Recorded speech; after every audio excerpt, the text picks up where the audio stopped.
નમસ્કાર મિત્રો, સ્વાગત છે મારી યુટ્યુબ ચેનલ ઓલ ઇઝ હેપીમાં। મિત્રો, આજે આપણે G20 સમિટ જે તાજેતરમાં થઈ હતી તેને લગતા મહત્વના મોસ્ટ આઈએમપી એમસીક્યુ ક્વેશ્ચન જોઈશું, જે તમને આવનારી પરીક્ષા માટે ઉપયોગી થઈ રહેશે।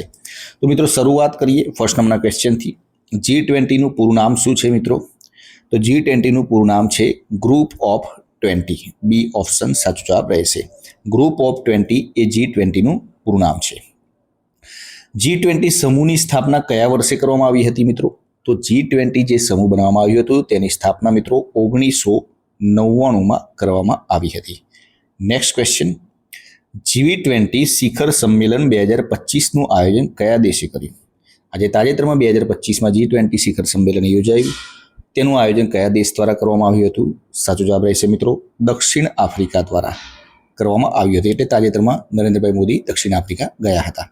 નેક્સ્ટ ક્વેશ્ચન, G20 શિખર સંમેલન 2025 કયા શહેરમાં યોજાયું હતું? દક્ષિણ આફ્રિકામાં થયું હતું, પણ દક્ષિણ આફ્રિકામાં એ પણ કયા શહેરમાં યોજાયું હતું શિખર સંમેલન? તો જેનો સાચો જવાબ રહેશે મિત્રો ડી ઓપ્શન જોહાનિસબર્ગમાં યોજાયું હતું। ડી ઓપ્શન સાચો જવાબ રહેશે। નેક્સ્ટ ક્વેશ્ચન, નવેમ્બર 2025માં G20 શિખર સંમેલનનું કયું સંસ્કરણ યોજાયું હતું મિત્રો? આજે G20 શિખર સંમેલન યોજાયું હતું તે કેટલામું હતું? કયું સંસ્કરણ હતું? તો તે હતું મિત્રો, જેનો સાચો જવાબ રહેશે 20મું સંસ્કરણ હતું। બી ઓપ્શન સાચો જવાબ રહેશે, 20મું સંસ્કરણ હતું। નેક્સ્ટ ક્વેશ્ચન, G20 શિખર સંમેલન 2025ની થીમ શું હતી મિત્રો? તો G20 શિખર સંમેલન જે 2025 યોજાઈ હતી તેની થીમ હતી મિત્રો શું હતી? સોલિડેરિટી, ઇક્વાલિટી અને સસ્ટેનેબિલિટી, આ તેની થીમ હતી। નેક્સ્ટ ક્વેશ્ચન, કયા ખંડ પર G20 શિખર સંમેલન પ્રથમ વખત નવેમ્બર 2025માં યોજાયું હતું મિત્રો? કયા ખંડ પર આ પ્રથમ વખત યોજાયું હતું? તો આફ્રિકન ખંડ ઉપર આ ફર્સ્ટ વાર એટલે કે પહેલી વાર G20 શિખર સંમેલન યોજાયું હતું। G20ના સભ્ય દેશો વિશ્વના કુલ વૈશ્વિક ગ્રોસ ડોમેસ્ટિક પ્રોડક્ટ જીડીપીના આશરે કેટલા ટકાનું પ્રતિનિધિત્વ કરે છે? એટલે કે વિશ્વની જે ટોટલ જીડીપી છે બધા દેશોની મળીને, એમાંથી આ G20ના સભ્યો કેટલા ટકાનું પ્રતિનિધિત્વ કરે છે?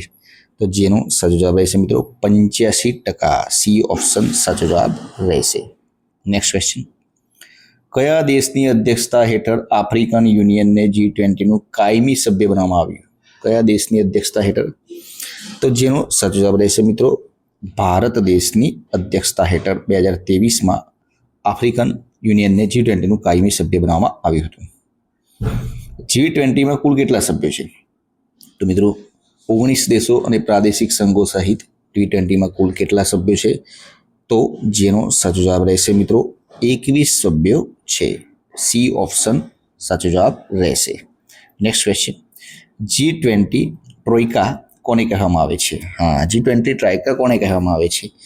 તો આને વર્તમાન, પૂર્વ અને આગામી અધ્યક્ષ દેશોને ટ્રોયકા કહેવામાં આવે છે। નેક્સ્ટ ક્વેશ્ચન,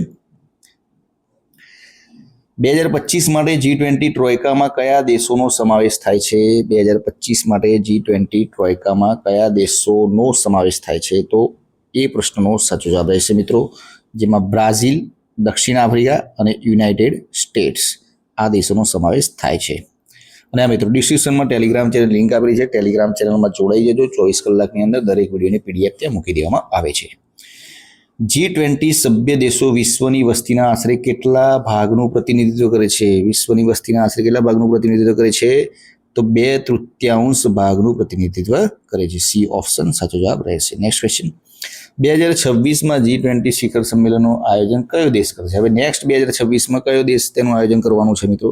તો યુનાઇટેડ સ્ટેટ્સ, US દ્વારા, અમેરિકા, યુનાઇટેડ સ્ટેટ્સ દ્વારા કરવામાં આવશે। 2024માં G20 શિખર સંમેલન ક્યાં યોજાયું હતું? 2024માં ક્યાં યોજાયું? 2025માં તો દક્ષિણ આફ્રિકામાં, 2024માં ક્યાં યોજાયું હતું? 26માં તો યુનાઇટેડ સ્ટેટ્સમાં, અને 2024માં મિત્રો ક્યાં યોજાયું હતું? જેનો સાચો જવાબ રહેશે રિયો ડી જેનેરો, બ્રાઝિલમાં। રિયો ડી જેનેરો, બ્રાઝિલમાં યોજાયું હતું। નેક્સ્ટ ક્વેશ્ચન, G20 સમિટ 2025માં ભારતના પ્રધાનમંત્રી નરેન્દ્ર મોદીએ કયા જોખમી જોડાણને તોડવા માટે વૈશ્વિક વ્યૂહરચના વિકસાવવાનો પ્રસ્તાવ મૂક્યો હતો? તો જેનો સાચો જવાબ રહેશે મિત્રો ડ્રગ ટ્રાફિકિંગ અને ટેરરિસ્ટ ફાઇનાન્સિંગને રોકવા માટે મુદ્દો રજૂ કર્યો હતો, પ્રસ્તાવ રજૂ કર્યો હતો। G20 આફ્રિકા સ્કિલ્સ મલ્ટીપ્લાયર ઇનિશિયેટિવનો હેતુ શું છે? તો એનો હેતુ છે મિત્રો આગામી 10 વર્ષમાં આફ્રિકામાં 1 મિલિયન પ્રમાણિત ટ્રેનર્સને તાલીમ આપવાની છે.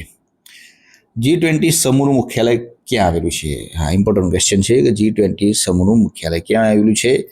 તો મિત્રો તેનું કોઈ સત્તાવાર મુખ્યાલય નથી. ડી ઓપ્શન સાચો જવાબ રહેશે. 2025 G20 જોનિસબર્ગ સમિટ દરમિયાન વડાપ્રધાન નરેન્દ્ર મોદીએ અન્ય કયા સમિટમાં પણ હાજરી આપી હતી 2025માં? આના સિવાય અન્ય કયા સમિટમાં હાજરી આપી હતી? તો 6th IBSA સમિટમાં હાજરી આપી હતી. જોનિસબર્ગ સમિટ દરમિયાન ત્યાં ગયા હતા. 6th IBSA સમિટમાં પણ તેમને હાજરી આપી હતી. કયા વર્ષે ભારત G20માં જોડાયું હતું? તો ભારત જોડાયું હતું મિત્રો 1999માં. 1999માં સ્થાપના થઈ હતી. એ જ વખત ભારત પણ જોડાયું હતું. નેક્સ્ટ ક્વેશ્ચન, 2024 G20 શિખર સંમેલન બ્રાઝિલની થીમ શું હતી? બ્રાઝિલની થીમ શું હતી 2024માં? 2024નું તો મિત્રો ઇમ્પોર્ટન્ટ ક્વેશ્ચન નથી, પણ જાણી લઈએ તો પણ જેનો સાચો જવાબ રહેશે મિત્રો C option, building a just world and a sustainable planet. G20ના પ્રથમ સત્રમાં કયા વિષય પર ચર્ચા કરવામાં આવી હતી? પ્રથમ સત્રમાં કયા વિષય પર ચર્ચા? તો સમાવેશી અને ટકાઉ આર્થિક વિકાસ, કોઈને પાછળ ન છોડવું, આ વિષય પર ચર્ચા કરવામાં આવી હતી. G20 સભ્ય દેશો આંતરરાષ્ટ્રીય વેપારના આશરે કેટલા ટકા આવરી લે છે? તો આંતરરાષ્ટ્રીય વેપારના 75% આવરી લે છે. નેક્સ્ટ ક્વેશ્ચન, G20ની સ્થાપના કયા સંકટને પગલે નાણામંત્રીઓ અને સેન્ટ્રલ બેંક ગવર્નરો માટે એક મંચ તરીકે કરવામાં આવી હતી? કયા સંકટને ટાળવા માટે? એશિયન નાણાકીય કટોકટીને ટાળવા માટે. 2023માં G20 શિખર સંમેલન ભારતમાં ક્યાં યોજાયું હતું? મિત્રો 2023માં ભારતમાં યોજાયું હતું, પણ ક્યાં યોજાયું હતું? ન્યૂ દિલ્હી ભારત મંડપમ ખાતે યોજાયું હતું. તો આ હતા આજના 25 પ્રશ્નો. વિડીયો પસંદ આવ્યો તો ડિસ્ક્રિપ્શનમાં ટેલિગ્રામ ચેનલ લિંક આપી છે, જોડાઈ જજો. ત્યાંથી વિડીયોની લિંક પણ વિડીયોની PDF પણ તમે ડાઉનલોડ કરી શકશો. અને આ મિત્રો વિડીયો પસંદ આવ્યો તો લાઇક કરી દેજો, ચેનલને જરૂરથી સબસ્ક્રાઈબ કરજો, કારણ કે આપણી ચેનલ ઉપર કરંટ અફેર્સની તેમજ ટેટની પરીક્ષા, આવનારી દરેક પરીક્ષાઓને લગતા વિડીયો મૂકવામાં આવે છે, એ આપણી તૈયારીમાં વધારો કરી શકશે. તો મિત્રો કાલે ફરીથી નવા વિડીયો સાથે મળીશું. જય હિન્દ, જય ભારત. અને PDF ડાઉનલોડ કરવા માટે ટેલિગ્રામ ચેનલમાં જરૂરથી જોડાજો, જેથી તમને એ PDFનો ઉપયોગ તમે કરી શકો. ઓકે, કાલે ફરીથી નવા વિડીયો સાથે મળીશું. જય હિન્દ, જય ભારત.